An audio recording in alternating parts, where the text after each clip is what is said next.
पंजाब हुकूमत न जाने क्यों इन बुजुर्ग पेंशनर के पीछे पड़ी हुई है। 8 से 9 लाख रुपए का कट लगा दिया। अगर आप अपनी जो 60 साल मुद्दत मुलाजमत है उससे पहले रिटायर हो जाते हैं तो उसके ऊपर एक और कट लगा दिया गया है। अपने जो इखराजात है हुकूमत चलाने के उनको कम करें। छोटे जो मुलाजिम है बेचारे जब वो रिटायर होते हैं तो ना उनको कोई अपना घर मिलता है। जब उनसे पूछे तो कहते हैं जी पेंशनर बहुत ज्यादा है, हमारे ऊपर बोझ बहुत ज्यादा है। आज आपको पेंशनर के हवाले से एक बहुत अहम खबर देनी है। वो ये है कि पंजाब हुकूमत न जाने क्यों इन बुजुर्ग पेंशनर के पीछे पड़ी हुई है। जब भी देखो बजट आ रहा हो तो उसके ऊपर कट लगा दिए जाते हैं उनकी पेंशन पे। वैसे जब रिटायरमेंट होनी हो तो उसको वो पैसे जो पूरी मराद है वो नहीं दी जा रही।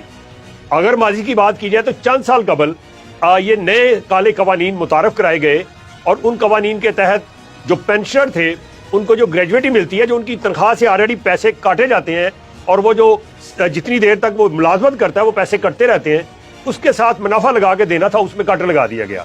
अब ये कट कैसे लगाया गया ये भी मैं बताता हूँ।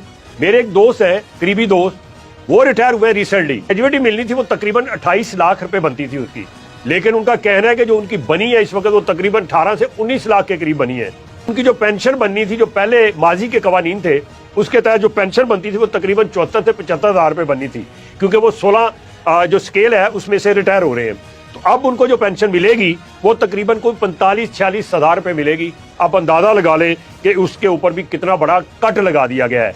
इसके अलावा जो ग्रेजुएटी है उसके ऊपर भी आए रोज कट लगाए जा रहे हैं। अगर आप अपनी जो 60 साल वो जो मुद्दत मुलाजमत है उससे पहले रिटायर हो जाते हैं तो उसके ऊपर एक और कट लगा दिया गया है। अगर 10% सैलरी बढ़ी है तो जनाब 20% बिजली का बिल बढ़ गया। आखिरी सिस्कियां ये थी कि रिटायरमेंट के ऊपर एक बंदे को जो पैसे मिलते थे इन्होंने उसके ऊपर भी 40 से 45% कट लगा दी। डिस्पैरिटी अलाउंस इन्होंने वफाक को भी दे दिया, बाकी सूबों को दे दिया, सिर्फ पंजाब के मुलाजिम के साथ ज्यादती की गई है। ऑल पाकिस्तान क्लर्क एसोसिएशन की तरफ से एहतजाजी मुजाहरा किया जा रहा है सेक्रेटेरिएट के खिलाफ, सेक्रेटेरिएट के बाहर। मुतालबा क्या है? मुतालबा ये कि पेंशन जो इस्लाहात वफाकी हुकूमत की तरफ से की गई उनको वापस किया जाए, डिस्पैरिटी अलाउंस जो है वो इनको दिया जाए। और मुलाजमीन मुतालबा करते हैं कि आपको डिस्पैरिटी अलाउंस दिया जाए, पेंशन इस्लाहात दी जाए। गवर्नमेंट कहती क्यों दी जाए आपको?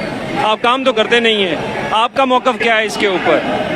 बिस्मिल्लाहिर्रहमानिर्रहीम। हमारा मौक़िफ़ है कि सरकारी मुलाजमीन अगर काम नहीं करते, ठीक है ना, तो ये मुल्क और निज़ाम को किसना चल रहा है? ये नीचे से लेकर ऊपर तक अगर काम करते तो मुल्क का ढांचा चलता है, ठीक है ना। डिस्पैरिटी अलाउंस इन्होंने वफाक को भी दे दिया, बाकी सूबों को दे दिया, सिर्फ पंजाब के मुलाजिम के साथ ज्यादती की गई है। पंजाब के मुलाजिम के साथ 17 खत्म की गई है, डिस्पैरिटी अलाउंस नहीं दिया गया। उसके अलावा जो 2 दिसंबर का 2024 का जो नोटिफिकेशन किया है जिसके मुलाजमीन की पेंशन और ग्रेजुएटी पे बहुत बड़ा कट लगा है, जिससे मुलाजमीन के कमर तोड़ के रख दी इन्होंने। उसके देखे ना जब रिटायरमेंट में मुलाजमीन को जो पेंशन ग्रेजुएटी मिलती थी वो उसे तकरीबन आधी हो गई है। आखिरी सिस्कियां ये थी कि रिटायरमेंट के ऊपर एक बंदे को जो पैसे मिलते थे इन्होंने उसके ऊपर भी 40 से 45% कट लगा दिया। अगर एक बंदा, मैं सिंपल मिसाल दूंगा, 1 लाख रुपया बेसिक सैलरी ले रहा है, वो रिटायर हो जाता है आज, तो पहले जो इन्होंने दिसंबर 2 दिसंबर को जो 24 को ऑर्डर किए हैं उससे पहले अगर वो रिटायर होता था तो वो बंदा तकरीबन 60-65 हज़ार रुपये 90 से 94 हज़ार पेंशन लेता था। आज वो पेंशन 60-62 हज़ार रुपये पर चली गई। वो जो 37-38 हज़ार रुपये का इन्होंने गैप डाल दिया। ना डिस्पैरिटी अलाउंस हमें दिया गया है, ना हमें 70A दिया गया है, ना दूसरे और मसलाइल जो हैं वो दिए गए हैं। अपनी इनको तकलीफ होती है तो फौरी तौर पे मंजूर करके अपने असम्बली में मंजूर करके और वही चला देते हैं कि जी ये बढ़ा दिया गया, ये चीज़ बढ़ा दी गई। चलो ठीक है, अब आपने बात सुनी। ये इनके मुतालबे है कि हुकूमत जो है अपने अगर उनको कुछ पक्ष हैं प्रिविलेज चाहिए तो वो फौरी तौर पर असम्बली से मंजूर हो जाती है, लेकिन जब मुलाजमीन की बात आती है तो उसके लिए हुकूमत के पास कोई जवाब नहीं है और उसके लिए हुकूमत हमेशा खामोश रहती है।